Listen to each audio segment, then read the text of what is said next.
Assalamualaikum warahmatullahi wabarakatuh. Yang sama-sama kita hormati Kepala SMKN 40 Jakarta, Ibu Desli Wahyuni MPD. Yang kami hormati Kepala Tata Usaha SMKN 40 Jakarta, Bapak Mulyadi MSI.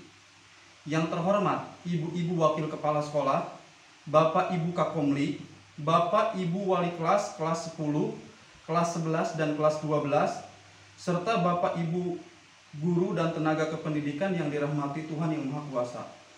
Anak-anakku semua jurusan, kelas 10, kelas 11 dan kelas 12 yang hebat dan membanggakan kami semua. Puji syukur kehadirat Allah Subhanahu wa taala yang telah memberikan nikmat dan hidayahnya sehingga kita bisa berkumpul pagi ini dalam keadaan sehat walafiat. Semoga salawat dan salam tetap tercurah kepada junjungan kita Nabi Muhammad SAW, Nabi akhir zaman dan panutan umat manusia. Hadirin dan hadirat yang dirahmati Allah Subhanahu wa taala.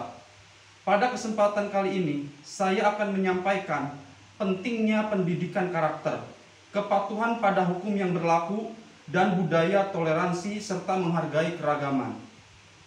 Anak-anakku sekalian, karakter merupakan cerminan kepribadian secara utuh dari seseorang, mencakup mentalitas, sikap, serta perilaku. Pembelajaran tentang tata krama, sopan santun, dan adat istiadat menjadikan seseorang dapat disebut berkepribadian baik atau tidak baik. Pendidikan karakter diarahkan untuk memberikan tekanan pada nilai-nilai tertentu seperti rasa hormat, tanggung jawab, jujur, peduli, dan adil agar dapat memahami, memperhatikan, dan melakukan nilai-nilai tersebut dalam kehidupan mereka sehari-hari. Tujuan pendidikan karakter ini yaitu untuk membantu anak-anak dan remaja agar memiliki sifat peduli dan jujur, berpendirian, bertanggung jawab, berjiwa pemimpin, bersikap mandiri, kreatif, dan berwawasan luas. Hadirin dan hadirat yang dirahmati Allah Subhanahu wa taala. Budaya asing memang sangat mempengaruhi karakter anak. Maka dari itu, kita harus bisa menyaring budaya asing yang tidak sesuai dengan budaya dan karakter kita, meskipun banyak pengaruh dari berbagai macam sumber. Faktor pendidikan karakter ada dan penting di dalam keluarga dan lingkungan kita berada. Peran lingkungan sekolah dalam pendidikan karakter yaitu untuk menanamkan dan mengembangkan nilai-nilai yang baik dan membantu para siswa membentuk dan membangun karakter mereka dengan nilai-nilai yang baik seperti kerjasama, keberagaman, kejujuran, menangani kecemasan, membantu orang lain, persahabatan, cara belajar, manajemen konflik, pencegahan penggunaan narkotika, dan sebagainya.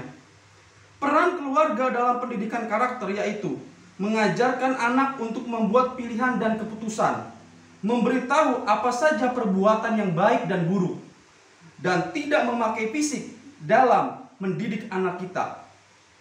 Harapan dari adanya pendidikan karakter yang diajarkan sejak dini adalah semoga dapat membuat anak-anak dan para remaja menjadi pribadi yang berkarakter baik.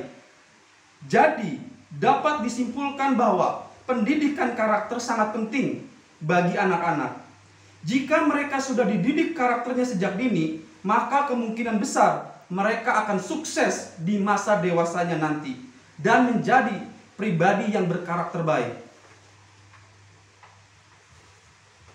Anak-anakku semuanya yang Bapak cintai dan Bapak banggakan, kita hidup di negara hukum, negara yang menjunjung norma-norma kehidupan.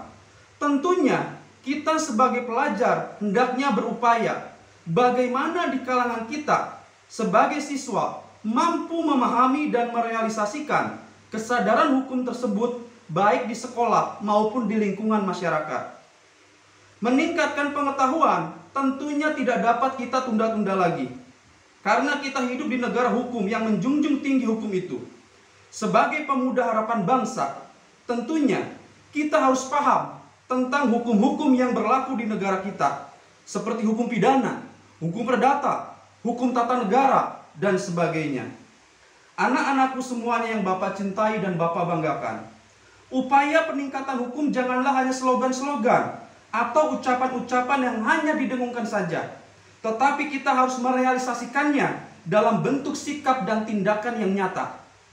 Sebagai pelajar, salah satu bentuk kepatuhan hukum adalah dengan mematuhi tata tertib yang ada di sekolah, yang sudah disosialisasikan kepada peserta didik semuanya. Cara berpakaian yang sesuai dengan aturan, kerapihan, tata cara berbicara, dan berperilaku harus mencerminkan seorang jiwa pelajar yang Pancasilais. Untuk sikap dan perilaku yang ada di dalam masyarakat yang harus dikembangkan oleh para pelajar diantaranya mengendarai kendaraan sesuai dengan aturan lalu lintas yang sudah ada, ikut serta dalam kegiatan sosial di mana kita tinggal dan berdomisili. Ada satu hal yang harus anak-anakku lakukan adalah patuh terhadap kesepakatan bersama. Kepatuhan terhadap kesepakatan bersama merupakan cerminan jiwa yang kesatria. Melalui kepatuhan ini, maka roda organisasi, baik di tingkat yang paling rendah sampai ke tingkat yang tinggi, akan berjalan. Kita harus bahu-membahu dan bekerja sama dalam mensukseskan suatu program dan kegiatan yang sudah direncanakan dengan baik. Hadirin dan hadirat yang dirahmati Allah Subhanahu wa Ta'ala, Indonesia merupakan negara yang terkenal dengan keberagaman ras, suku, agama, dan budaya. Keberagaman ini justru membuat negara kita jadi sangat spesial. Orang yang berbeda budaya maupun ras bisa saling hidup berdampingan satu sama lain. Bahkan indahnya kebersamaan di tanah air mendapat pujian dari banyak negara. Keberagaman Indonesia juga didukung oleh pemerintahan sejak dulu. Moto atau semboyan Indonesia, Bhinneka Tunggal Ika, menjadi bukti bahwa negara kita memang menghargai perbedaan sejak dulu. Arti dari semboyan tersebut adalah berbeda-beda tetapi tetap satu. Terbukti anak-anakku sekalian, sampai saat ini kita hidup bisa berdampingan meskipun berbeda ras, suku, budaya maupun agama yang ada di Indonesia. Terlepas dari indahnya keberagaman di Indonesia, ternyata masih ada beberapa masalah yang berkaitan dengan masalah keberagaman budaya. Sebagai contoh, terkadang kita sulit bertoleransi pada budaya atau kepercayaan orang lain. Bahkan tanpa disadari, sikap kita justru menyakiti orang lain. Akibat perselisihan yang disebabkan oleh perbedaan budaya ini, terkadang satu orang dengan yang lain saling bermusuhan. Yang tadinya selalu bertegur sapa, kini selalu berpura-pura tidak lihat dan tidak menyapa saat bertemu. Jika masalah ini dibiarkan berlarut-larut, bukan tidak mungkin jika suatu hari nanti akan timbul perpecahan yang lebih besar. Masalah keberagaman ras juga sering terjadi di Indonesia. Salah satu contohnya adalah tindakan mengejek ras dengan teman-teman dekat. Awalnya mungkin ejekan soal ras ini hanya bersifat bercanda, tetapi jika dibiarkan secara terus-menerus, kita jadi terlihat seperti mengkotak-kotakan ras yang ada di Indonesia. Padahal apapun ras dan sukunya, kita tetap merupakan saudara, sebangsa, dan setanah air. Anak-anakku semuanya, timbul suatu pertanyaan dalam benak kita. Bagaimana cara menjaga kebersamaan di tengah keberagaman? Secara teori mungkin kita bisa mengatakan bahwa untuk menjaga kebersamaan di tengah keberagaman, kita harus saling menghormati perbedaan yang ada. Faktanya, sebagian dari kita masih sulit menghargai saudara setanah air yang dirasa berbeda dengan diri kita sendiri. Jika Anda ingin memulai menjaga kebersamaan di tengah keberagaman Indonesia, coba lakukan beberapa hal berikut. 1. Toleransi. Cara utama menjaga kebersamaan meskipun berbeda satu sama lain adalah dengan bertoleransi. Anda bisa bertoleransi pada siapapun yang berbeda budaya, suku, ras, atau mungkin agama dengan diri sendiri. Bagaimana cara bertoleransi yang benar? Memberi kesempatan pada mereka untuk menganut kepercayaan dan budayanya. Hindari sikap tenggang rasa, apalagi mencemooh kebudayaan orang lain yang berbeda dengan Anda. 2. Perlakukan seseorang seperti Anda ingin diperlakukan. Ketika Anda ingin dihormati oleh orang lain, maka hormatilah orang lain terlebih dahulu. Anda harus memperlakukan seseorang yang mungkin berbeda dengan perilaku yang baik, sama seperti ketika Anda mengharapkan orang lain untuk bersikap baik terhadap Anda. 3. Ingat, kita bersaudara. Punya teman yang berbeda rasa, berbeda ras, suku maupun agama, tetaplah ingat bahwa Anda dan dia adalah saudara sebangsa dan setanah air.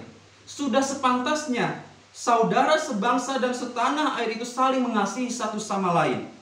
Dengan menyadari arti saudara sebangsa dan setanah air ini, semoga Anda pun jadi lebih menghargai keberagaman dalam kehidupan sehari-hari. Hadirin dan hadirat yang dirahmati Allah Subhanahu wa taala. Demikian yang dapat saya sampaikan. Mudah-mudahan bermanfaat bagi kita semuanya. Apabila ada kata-kata yang kurang berkenan di hati, mohon dimaafkan. Mudah-mudahan dengan apa yang sudah saya sampaikan, maka kita semua akan menjadi baik. Baik sebagai individu, baik sebagai anggota masyarakat, baik sebagai pelajar, maupun baik sebagai warga negara.